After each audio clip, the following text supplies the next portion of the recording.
Kumusta mga katol ko dyan? Ipapakita ko po sa inyo kung gaano kausok kapag nagsasander po. Yan po yung mga alikabok ng galing sa kahoy na sinasander po namin.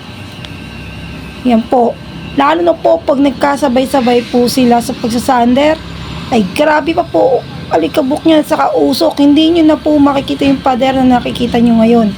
Ganun po kausok dyan. Kaya kailangan lagi po safe pag nagsasander po dyan.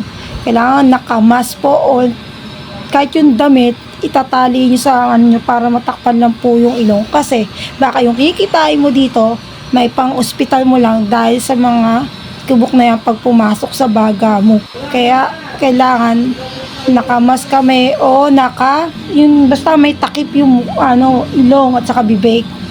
So, grabe nga yung usok na yan, yung mga likabok na yan pag nakita nyo. Lalo na pag personal yung makikita yan, ay nako, baka hindi na kayo makahinga sa sobrang kalikabok. Kaya kailangan safe tayo lagi eh. Paano? Hanggang dito na lang po ha. Bye-bye po mga katol ko dyan. Salamat sa lahat. Bye!